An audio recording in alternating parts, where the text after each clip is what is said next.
Yes. I'm a teacher, and I think it's so difficult in class situations when a lot of children are, for example, going around and some are beating each other. How to be angry in Giraffe? Yes, well, let me reassure you, teacher, that to be Giraffe does not mean you must be calm and patient and that you can't be angry. You need to know how to scream in Giraffe. I was asked to come into a teacher's classroom in Buellton, California. I had been there 6 months before working with the teachers. And the teacher who really was the best Giraffe teacher we had, for a reward, they kept sending all of the difficult children to communicate with into her classroom. So she requested when I came back to do a follow-up with the staff that I spend half a day in her classroom. And she asked me if I would conduct the classroom, and she wanted to see what she was doing wrong. Well, I aged 40 years in that one half of the day. It was really rough work. So at the noon time we were eating, and she said, "Marshall, I really want to thank you for coming into that class today. I can't tell you what a valuable learning experience that was for me." I said, "What was valuable about it?" She said, "You don't know how good it was watching you suffer."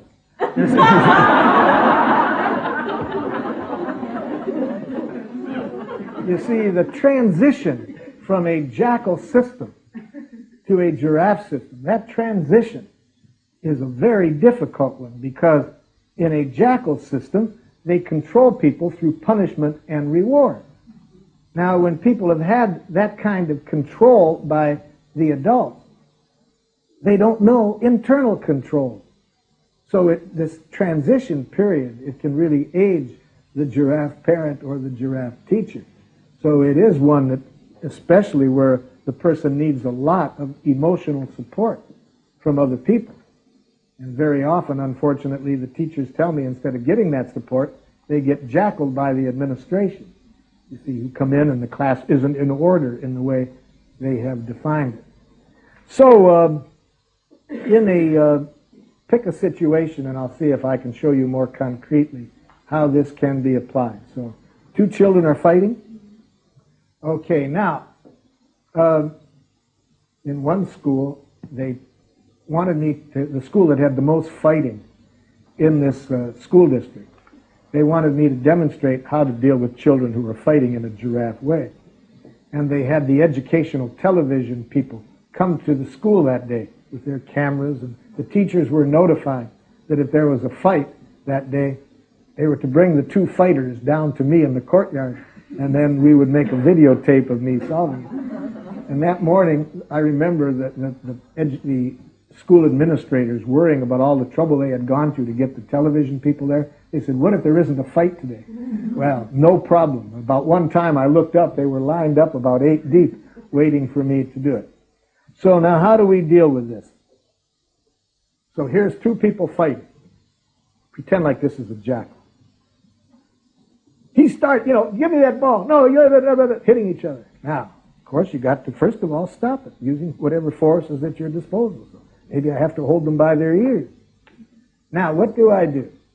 I put on my Giraffe ears, and even if they're speaking Jackal, I translate it into Giraffe.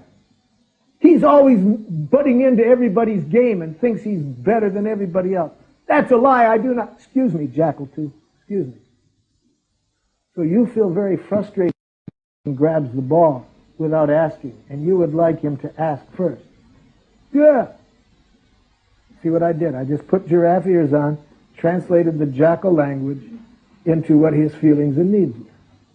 Now, Jackal 2, could you tell me what you heard him say? He's lying. You see, excuse me.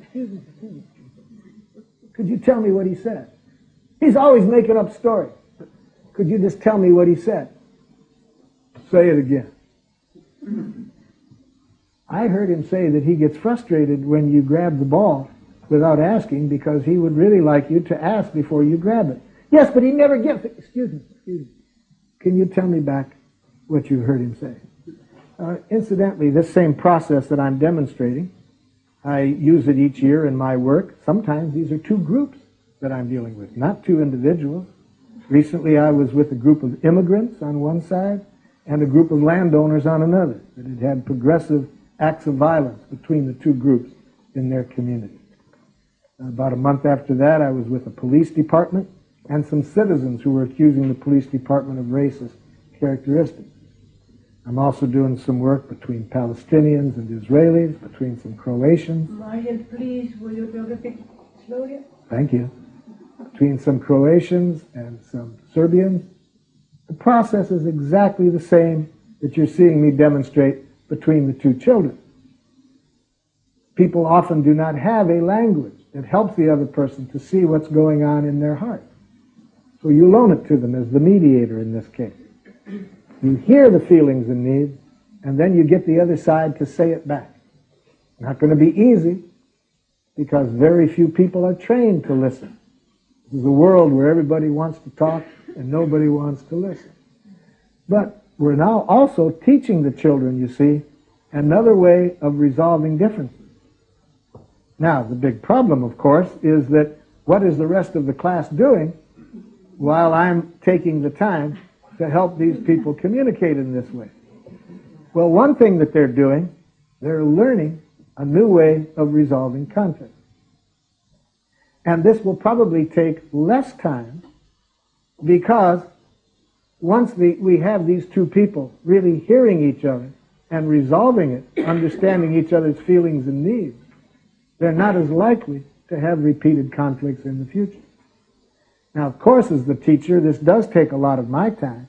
Wouldn't it be great if they didn't need me in this role?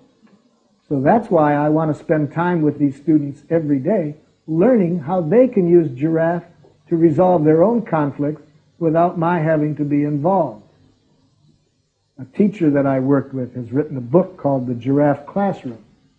It has a lot of activities for teaching students in the elementary schools how to use Giraffe themselves. And this can be woven in to part of the school program. This song came out of some work I was doing in public schools teaching Giraffe to children. I would work with them during the day, and then after school I would work with the teachers teaching them Giraffe. Can you guess who learned it easier? As with most languages, I guess. And I would usually start the day by asking the children, what do you wonder about? I ask that because in Jackal schools, they usually start with the assumption that the people who are the teachers know what is to be learned. And they don't allow much for wonder and active participation on the part of the students. So I like to start learning with wonder. I wonder what's worth learning. I wonder, I wonder, I wonder. So when I ask children this question, what do you wonder about? I would usually get wild and wonderful answers. So Ruth Bebermeyer, who was working with me at the time, she would write down these answers that the children gave to this little game.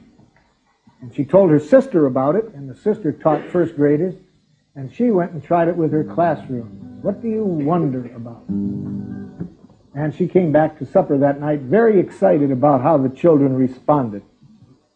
And she said, I particularly liked what this one boy said. He said, I wonder why my puppy won't eat green Jello with grapefruit in it.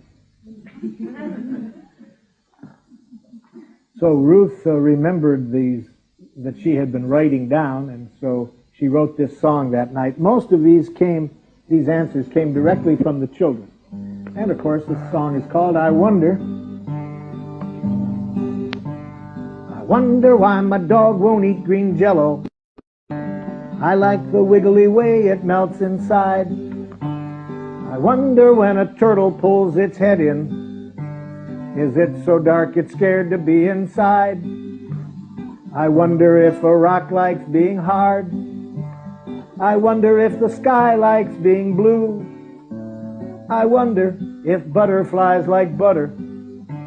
I wonder if you like being you. I wonder why I don't feel myself stretching when people say I'm growing every day. I wonder why I always have to listen to more words than I ever get to say.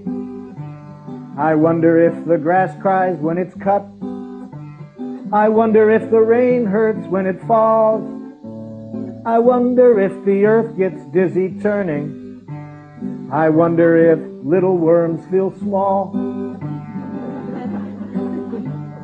I wonder why I see so many people do things they don't really want to do. I wonder if the music goes away somewhere after I sing my song to you. I wonder if it feels sad to be old. I wonder if the moon likes company. I wonder why it's fun to feel a little scared. I wonder if you wonder like me.